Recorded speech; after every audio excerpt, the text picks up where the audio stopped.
Hi guys, it's Miss Redigan here. Okay, so we're at a new threshold, our big history threshold. Just a reminder that a threshold has to do with making new complexity. You have certain ingredients, just right Goldilocks conditions that lead to new complexity that is so different and so changing that there's no going back. Okay, so let's take a look at the thresholds that we've covered. The Big Bang, where everything started, which made protons, electrons, and neutrons and simple atoms, which led to the formation of stars and our sun and more complex elements, which led to things like planets in our solar system, specifically planet Earth, with our atmosphere and eventually our oceans. And in those oceans, life started to form.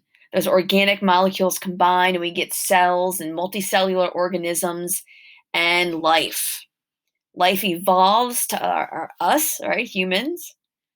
We come together to create civilizations and agriculture. And last, we have our modern world, right, full of chemistry. So let's take a look at the threshold specifically of life.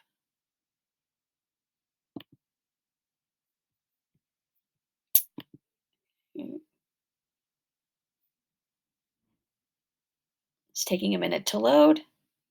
There we go.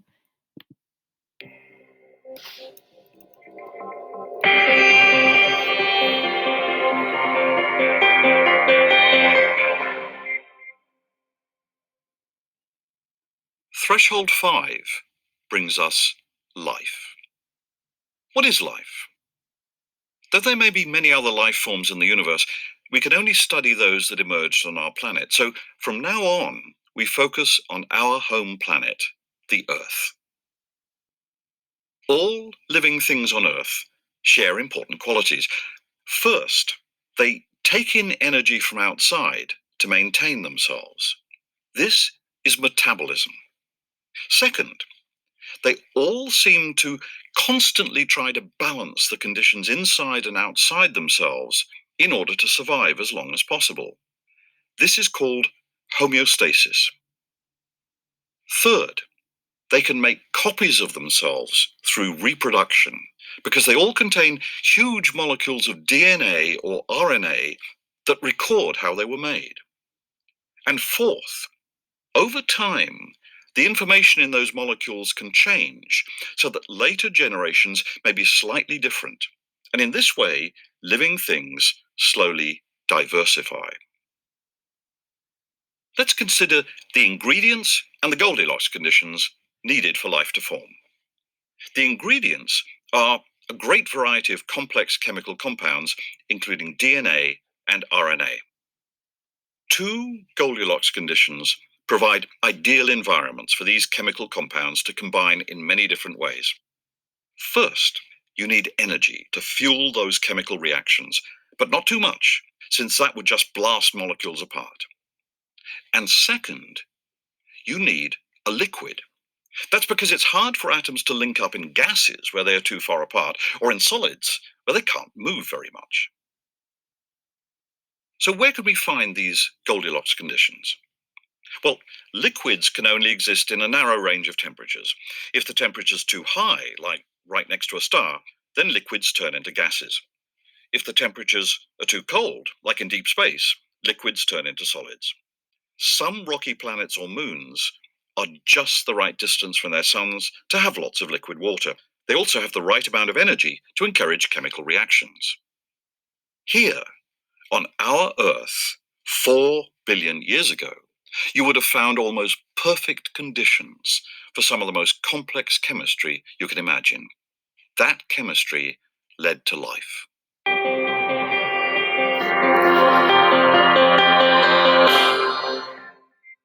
Okay, so we're going to explore that early planet and that early life in our next video and go a little bit deeper this time. Here we go.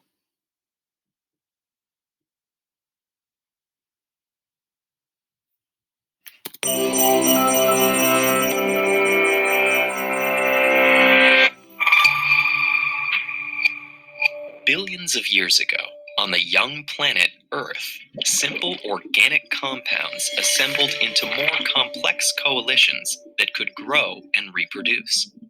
They were the very first life on Earth, and they gave rise to every one of the billions of species that have inhabited our planet since. At the time, Earth was almost completely devoid of what we'd recognize as a suitable environment for living things. The young planet had widespread volcanic activity and an atmosphere that created hostile conditions. So, where on Earth could life begin? To begin the search for the cradle of life, it's important to first understand the basic necessities for any life form. Elements and compounds essential to life include hydrogen, methane, nitrogen, carbon dioxide, phosphates, and ammonia. In order for these ingredients to commingle and react with each other, they need a liquid solvent, water. And in order to grow and reproduce, all life needs a source of energy. Life forms are divided into two camps: autotrophs, like plants, that generate their own energy, and heterotrophs, like animals, that consume other organisms for energy.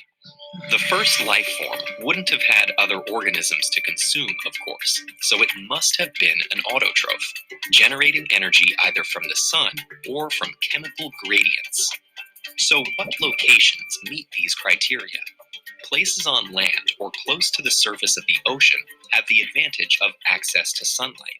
But at the time when life began, the UV radiation on Earth's surface was likely too harsh for life to survive there.